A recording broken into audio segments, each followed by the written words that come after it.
Hello friends, मेरे channel पे आप लोग को स्वागत है। तो ये आपके सामने देखिए, ये एडी लाइन है। तो एडी लाइन पे आप देख पा रहे हो। तो यहाँ पे ये एडी लाइन है, ये निफ्टी की है। तो अगर एडी लाइन इस रेड लाइन को क्रॉस कर देता है, then will see a good buying pressure in all sector, like specially in the medium and small cap. Okay. So ये था डाटा के बारे में बात करना। और दूसरी चीज़ अगर हम बात करें ना, तो निफ्टी की, आज देखो मैंने एक मैसेज किया था 15 मिनट के चार्ट पे, मैंने लिख दिया था कि स्पेशली फॉर इंट्राडे। तो कहीं कहीं वो फ्लैग, जो फ्लैग है वो इस काइंड ऑफ पैटर्न बन रहा है। यू कैन से पिनट जो कंटिन्यूस फॉर्मेशन है।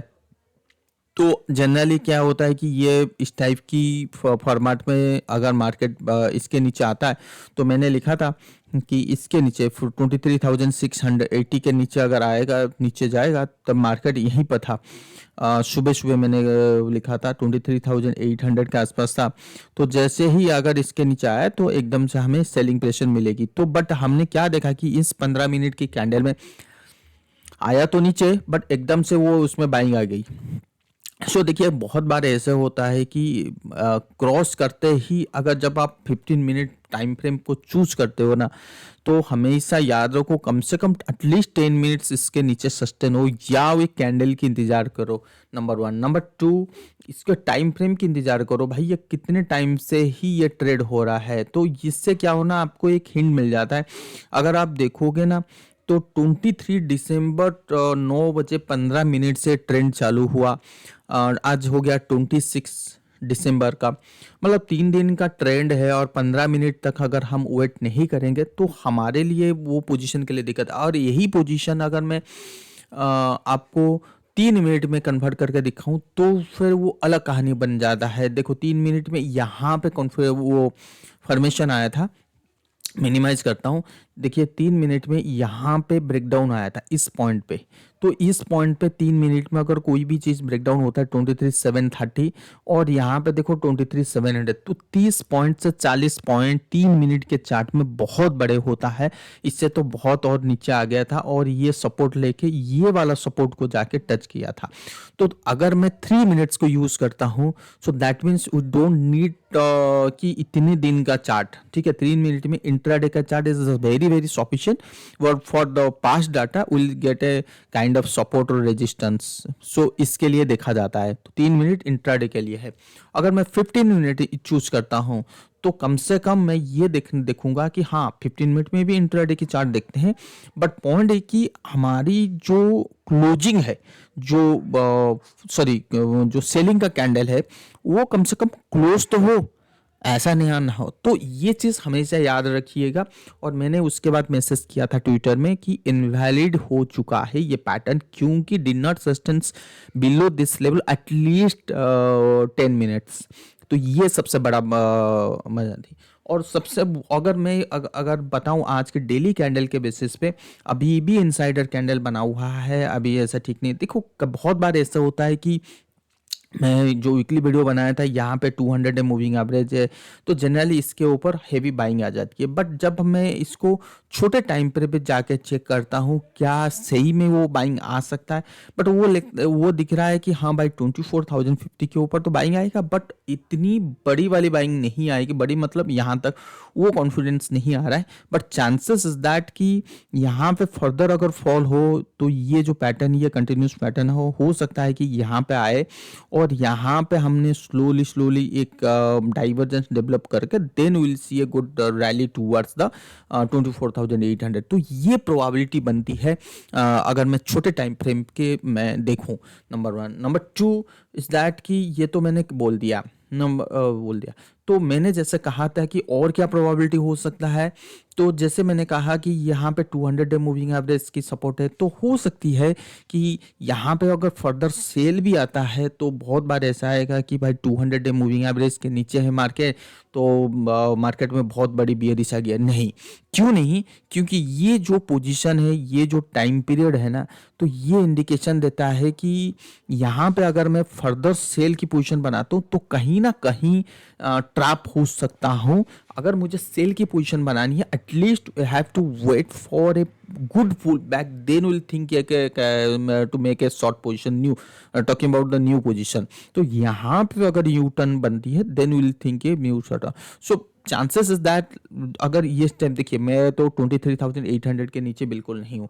और मैक्स टू मैक्स अगर आप बात करो, जैसे मैंने कल तक स्टडी कर रहा था, इससे और क्या चीज़ आ सकती है अगर कंटिन्यूसली ऐसे ही पैटर्न बनाए, लेट्स से कि ऐसे ही पैटर्न बनाए, और उससे ज़्यादा क्या जा सकता है, उससे ज़्यादा के मैक्स टू मैक्स अगर मैं बात करूँ तो 22,800 तो है ही है, और मैक्स टू मैक्स 22,500, इससे फिलहाल तो मुझे नहीं दिखता, नंबर वन। नंबर टू, अगर मार्केट यहाँ से बढ़ गया, मतलब ऐसा है कि यहाँ पे कंसोलिडेशन करके बढ़ गया, तो फिर तो ठीक है भाई, हम यहाँ का टारगेट देखेंगे, जो चीज़ पहले भी बोल चुका हूँ। तो ये तो अभी के लिए मार्केट जो ये रेंज में ट्रेड हो रहा है, नंबर वन। अगर इसको यहाँ पे बाइंग बनती है या नीचा, तो भी बाइंग बनती है for a pull back, fresh short के लिए बनता ही नहीं। ठीक है, तो ये था निफ्टी के ऊपर व्यू।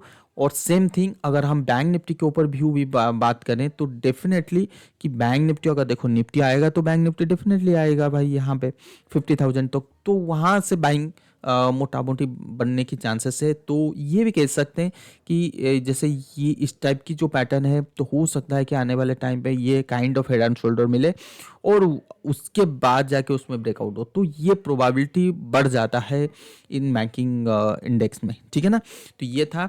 और आज देखिए कि मार्केट में ऐसा कोई बड़ी वाला सेलिंग नहीं आया है। अगर चारों इंडेक्स देखोगे, अच्छी अच्छी भी बाइंग आया है, ऑटो में बहुत अच्छा बाइंग आया है, स्मॉल कैप में ठीक है, कोई दिक्कत नहीं है, मिड कैप। बट इनकी अगर वीकली कैंडल देखेंगे तो वो मुझे इंतज़ार रहेगा कि ये जो हफ्ता क्लोजिंग होगा तो वो किस टाइप की हो सकता है। अगर मैं इस वीकली में लेके जाऊं तो आपको ये क्या दिख रहा है कि एक डोजी काइंड ऑफ कैंडल मिल रहा है स्मॉल कैप में अगेन। तो अगर कल जैसे लास्ट क्लोजिंग डे है for monthly as well as the, कल तो है ना 27, नहीं कल नहीं है, मंथली तो कल नहीं है। ठीक है, we have to wait some more days, 31 okay. So जैसे वीकली है, अगर ये डोजी काइंड ऑफ कैंडल मिल रहा है, सो दैट मीन्स कि थोड़ा सा सावधान रहना पड़ेगी। अगर क्योंकि ये जो इवनिंग स्टार बनने के बाद स्मॉल कैप में सेलिंग कंटिन्यू होनी चाहिए था, वो नहीं हुआ। So that will be a good point या गुड मतलब positive point for the Nifty as well. ठीक है, तो ये चीज़ था। और ये था 500। देखो मैं हमेशा क्या करता हूँ कि अगर बड़े टाइम के लिए मुझे चाहिए ना, तो मैं 500 को देखता रहता हूँ। सो 500 निफ्टी यहीं के आसपास है, तो 500 यहाँ ये बहुत दूर है, तो 500 में मुझे अभी तक कोई कमज़ोर नज़र नहीं आ रहा है। ठीक है, कमज़ोर मतलब ये जो भी सेलिंग है, मतलब free fall kind of selling pressure अभी तक मैं नहीं देख पा रहा हूँ। और चाहे वो मैं ऑयल एंड गैस की बात करूँ, चाहे वो मैं ऑटो की बात करूँ, डाइवर्जेंस वगैरह चालू हो चुका है। पावर की बात करूँ तो ये देखो डाइवर्जेंस, तो एफएमसीजी की बात करूँ यहाँ पे भी डाइवर्जेंस, इंफ्रा की बात करूँ तो डाइवर्जेंस। तो एक सेक्टर जो मुझे बहुत पॉजिटिव लगता है वो है फार्मा, क्योंकि फार्मा में मुझे कहीं ना कहीं लगता है कि यहाँ पे एक अच्छी बाइंग प्रेशर आने वाले टाइम पे देखने के लिए मिल सकता है। So you have to focus on doctor Reddy and Cipla. ये दो स्टॉक है जो मुझे बहुत अच्छा लगता है, ये लार्ज कैप में भी है और अच्छा लगता है।